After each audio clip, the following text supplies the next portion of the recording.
think to myself, what a wonderful world.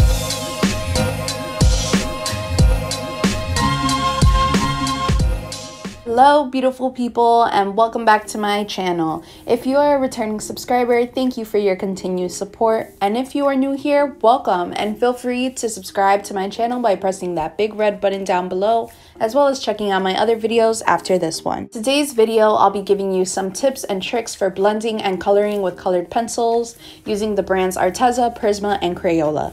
This video has been highly requested, so without further ado, here we go. First off, I like to start with the eyes of all my portraits because they're the first thing to grab a viewer's attention. So I want to make sure I get them right before going into other parts of a piece. I like starting off with the shadows and contours, working from the darkest colors into the lightest. So I'm starting off with all my dark browns towards the corners and edges of the skin around the eye, and later adding the lighter colors into the center to create an illusion of depth in the skin of the eyes.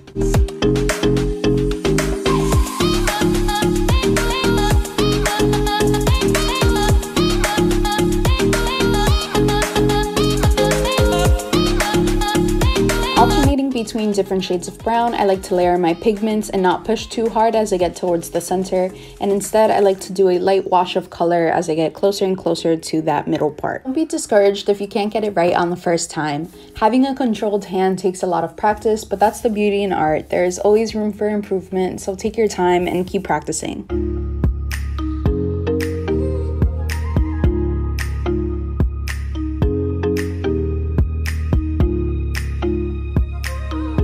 As you can see, I've used most of the brown shades by now, and here is where it takes some thinking about color theory and lighting. People will go straight into all the browns, tans, and peach tones they own to color skin tones, but forget about undertoning, which is the warmth or coolness in lighting of any portrait, and it's really necessary for pieces to look realistic. Most of my works I like to work in warm tones, so the undertone in this portrait will be Crayola's magenta colored pencil. But if I wanted a cooler tone in lighting, I would use something like a green, blue, or purple.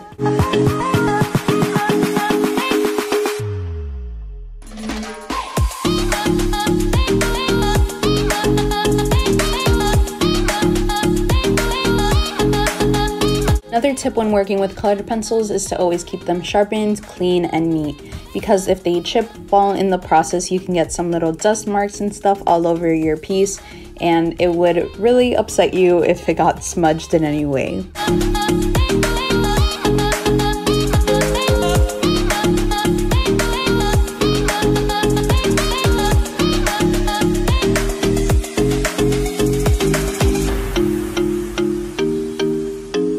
Adding in all the warm tones, I go back into the tans and peach tones for the highlighted areas of the skin to complete the illusion of a realistic and 3D effect.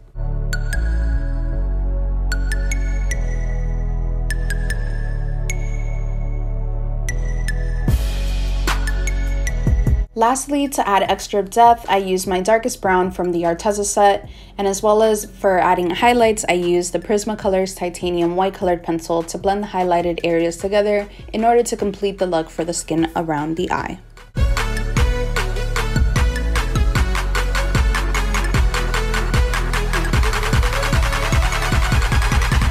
Next, I'll be showing you how I quickly color in the eyes themselves. To create a shadow from the hood of the eyelid, I like to use light grayish pinks and softer pinks in the corners of the eyes. For the iris itself of the eye, I like to go in order of black to brown, and then depending on whatever color I'm using for the eye, in this case I'll be using green, I like to put in the lighter color first, so I put in a very bright neon green, electric green, and then working my way up into lighter greens, forest greens, and then a dark green that's very close to black to just create kind of lines within the iris to give it more depth.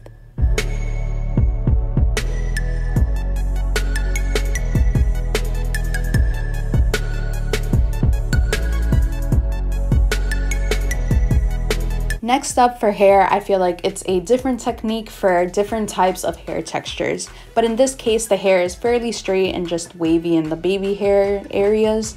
So for most of the work in this piece, the hair is just creating alternating lines of different colors to individualize the hair strands. So for example, in this piece, I started off with blacks and dark browns to just create some shading of where the hair overlaps, and then just creating lines of reds, browns. I believe I used some tan for the highlighting. So just alternating those between one another to create different hair strands.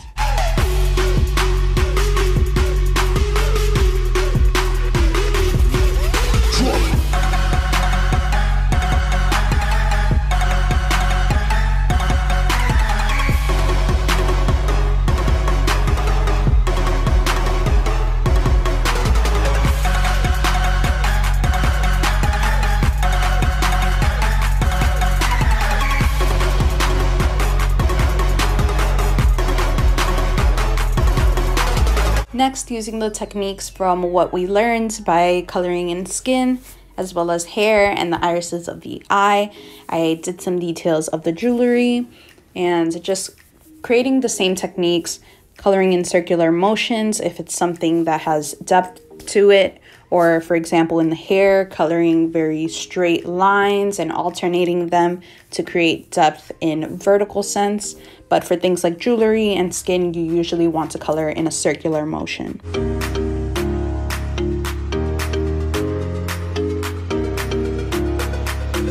For the lips, it's a mix of the technique of coloring in skin and hair, because you're using the technique from skin of using circular motions from working to dark to light like in the skin, but also using alternating lines like in the hair, since you have little cracks in the lips sometimes, unless you're a K-pop star and have like perfect lips or whatever.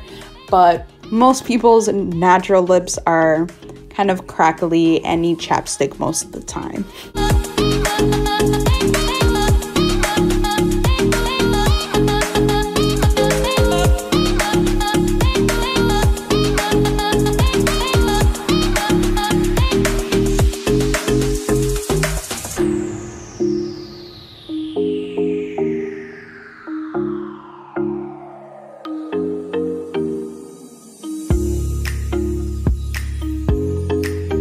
All that's left is using the techniques that we learned from coloring in skin and hair and just coloring in the rest of the piece. So using flat color and just adding shadows and highlights like we did for the eyes in the little stickers around her face. And then for the eyebrows, just using lines like we did for the hair, and just using the other techniques in order to finish this portrait.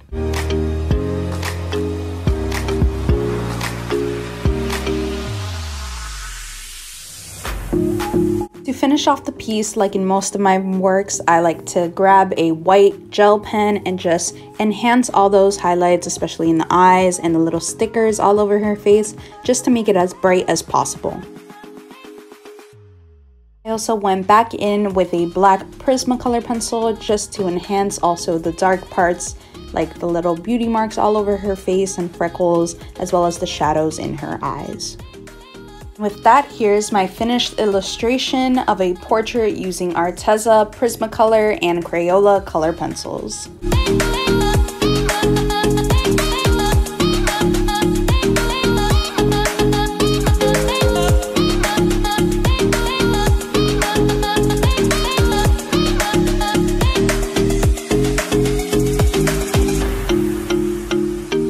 Hope you all enjoyed today's video, and if you did, please remember to like, comment, share, and subscribe. Also, don't forget to press that notification bell so you never miss another video, and I'll see you in the next one.